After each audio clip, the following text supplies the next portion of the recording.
So Washington Post did an amazing job of figuring out who Donald Trump has actually called, and among the grieving family members, about 20 of them so far, unfortunately, during Donald Trump's term. And again, I'm not. Almost all of these are just because we're in Afghanistan. Even the Niger situation was an ambush. I don't think there was anything they could have done about it. So I'm not blaming Trump for having 20 people die on his watch. That's, I think, unfortunately, part of what comes along with the territory of us being in so many different countries. I don't think we should be in those countries. That's part of why I want to come back, because I don't want to lose any more of our fallen soldiers or have more soldiers pass away, etc. Anyway, but they reached 13 of the family members, and about half of them said yes, they did get a call from President Trump, and the other half said no, we never got a call, no letter, no nothing. So the guy who went around criticizing Obama and Bush for not calling the family members, of course, it turns out for about half the people that they reached, he hadn't called them. So his hypocrisy is, of course, boundless. We know that. But an interesting part of the story, and by the way, and some of these people are Donald Trump supporters. And here, let me give you an example of Whitney Hunter. This just came out right before showtime. She says she has nothing bad to say about the president, doesn't want to get into that, and it's not political at all. She just said, she has great things to say about Vice President Pence, who she met, and he gave her condolences, and she felt really comforted by that. Her husband was Jonathan Hunter, who was killed in Afghanistan. But Pence and others said that Trump would call her later, and he never did. And she said, I do know the difference between right and wrong, and whenever you say you're going to do something, you're supposed to do it. So it seems like it's a person who respects the office, wanted to call from Trump, no bias here, no anything.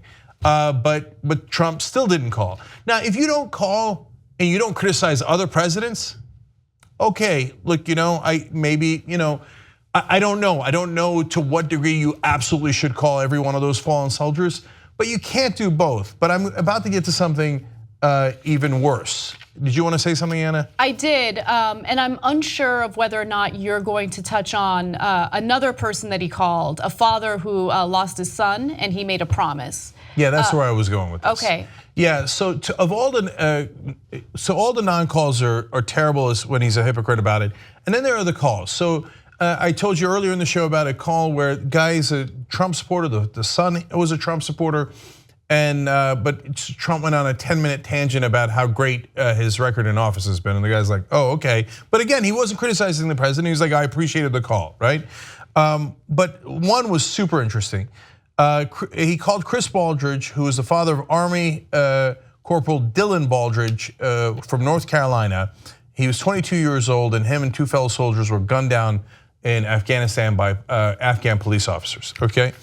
And he calls the guy, and Chris Baldridge talks about, here, I'll give you the exact quotes. He said, President Trump offered him $25,000 and said he would direct his staff to establish an online fundraiser for the family, but neither happened, the father said. And now let's go to Chris Baldridge's quote. He said, I'm gonna write you a check out of my personal account for $25,000. And I was just floored. I couldn't believe he was saying that. And I wish I had it recorded, because the man did say this. He said, no other president has ever done something like this, but he said, I'm going to do it. Now, the reason that this even came up is because Baldridge's ex-wife is actually going to get the $100,000 that people get when their family member dies in battle. And Chris Baldridge was saying, we're the ones having to deal with it. So without getting into that family drama, Trump seemed like he was doing a nice thing and said, you know what, I'll give you $25,000 out of my pocket. He does that so people like him, but he never follows through. We've done 1,000 stories where he promises he's gonna give money and doesn't, because he's a pathological liar. And so it's one thing when you do it as a PR gimmick and you're a marketing clown and you're a civilian. It's another thing when you're president and you're calling a fallen soldier's father, and then you're like, oh, this will make me feel good. I'll promise to give him $25,000, and then I'll stiff him. It's like, that doesn't matter. I never deliver on my promises. Of course, nobody's gonna find out. How the hell are they gonna find out about this call? Because he didn't think that this would ever become an issue. I mean, he's such a bad guy, because it's feeding his ego to say, I'll give you the $25,000. You didn't have to say that. You have no obligation to give him $25,000 out of your pocket, right? But he couldn't help himself because, he's got to feel good about himself. But he's not actually going to give him the money because he's not even rich. He's a scam artist. And finally, Sarah Huckabee Sanders, when asked about all of these and about the hypocrisy that you criticized Obama for not calling soldiers, he didn't, and Trump, it turns out, didn't call the family members. And it turns out Obama did actually go to a Gold Star event and sat next to John Kelly at the Gold Star event, right? Sanders says, I think that General Kelly is disgusted by the way that this has been politicized.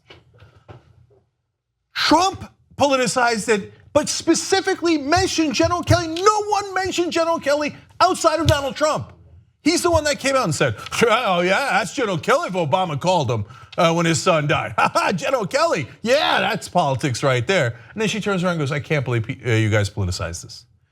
Help us build independent media together. Come join us, tytnetwork.com/join.